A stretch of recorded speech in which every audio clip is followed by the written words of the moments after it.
should just fill that thing up the whole way. Yeah, pretty well, something like that.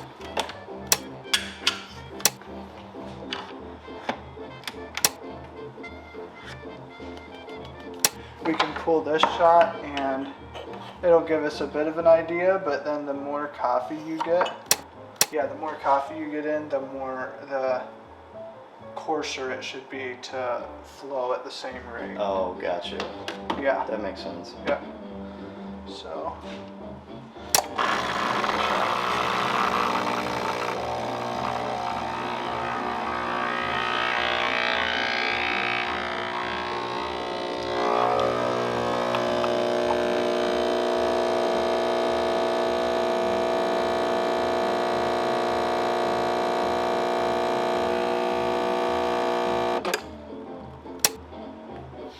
That is some thick crema. Yeah.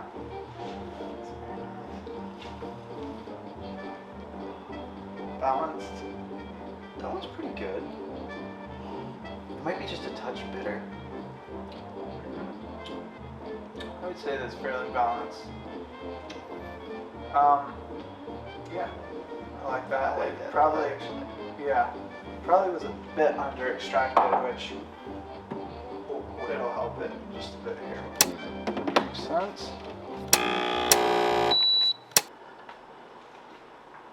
Oh yeah.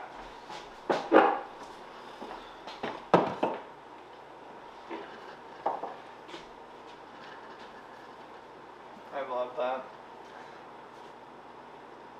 It does seem to be maybe just a touch bit richer than the last one. Yeah, it has a bit more. So it was extracted a bit longer, so it's a little bit more full-bodied probably. The last one was a bit flat. Yeah, would have been a bit under. I think you were probably tasting the sour, more of the sours and the bitter.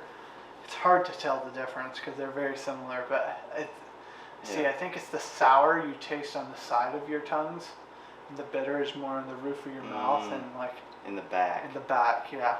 See, yeah, it is kind of on the side of your tongue. It's kind of weird how your tongue's split into different sections of taste buds. Yeah. What are we gonna make? Should we find something exotic to make? Do we have seltzer? I don't. You ever put espresso with seltzer?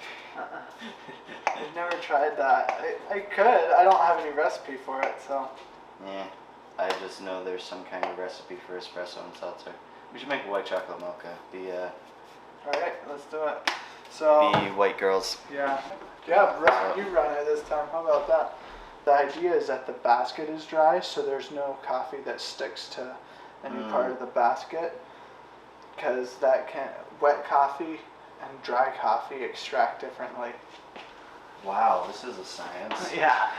How much we're actually using to extract. So there's a bit of a science to tamping. You want the bed as even as possible. So I do a light tamp right there, but then you want to put about 20 pounds of pressure on it. And before I would put the portafilter in, then I'd hit the button just to rinse the Hit this? yeah. And now I'd put the portafilter in. Yep. Yep. And we go like this. Yeah, you can pull it right into there. Or do you can pull it do into it a separate. It just looks cooler in a separate thing. That's all. Let's do it in a separate thing then. I like things that look cool. Yeah, I would pull it in and then put it on the scale and put your sauce in. So it would be the double shot. Oh, put this one? Yep. So had to be close, maybe a couple seconds over. So we put this in on here and then put the syrup in? Right, yeah. And then let it dissolve? Or I would it in? stir it with a spoon. So how many grams are in an ounce? It'd be about 40 grams. About 40 grams? Yeah. Yeah, it's a decent amount actually. That is... It's a fair, yeah. That's basically as much syrup as espresso, literally. Yeah, that's good right there. See this indent right there in the jug, in the pitcher, frothing pitcher. Like up here? Yeah, with the indent of where this thing starts. Oh yeah. You go up to there? Yeah, I fill it right up to like right there. So you just kind of, I've heard that you just kind of want to go for like a tearing sound. Yeah, so turn it back onto that now. to the steaming thing. And so the tearing sound, that is when you're gonna pull it out a little further.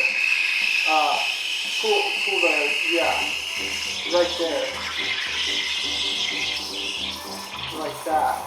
So you don't actually want the nozzle to be quite in the middle. No. So at the beginning, now I would bury the nozzle. And now you want your nozzle, so you want the milk to spin, so it mixes that. So if you hold it hold it up here and off to the side, see how it starts making, they call it a vortex. Starts to spin. So now this just goes in here. Yep. I would, well, yeah, you stirred it in well. That's great. Yeah, I wanted it to dissolve. Yep. Smooth and silky as possible for pouring art anyway. But I mean, you can try to pour art. So basically, yeah, I would, if you're gonna pour art, just pour in a circle. Try to mix it. Yep. There you go. And then go till about right there probably. And then I would tip that. So you're gonna tip the mug. Then you start pouring the cream out. Yep. Or the. There you go. Yeah. So it should have had. I made a line. It takes a lot of practice to steam good milk, because steaming good milk is 75% of pouring good art. Look, I made a blob. Hey, it's gonna taste the same. They would have put a lid on this at a coffee shop anyway. Yeah, there you go. How is it? You like it? That's good. I approve of my first attempt at making espresso. Well, not quite first. I've made espresso before, but not this classily.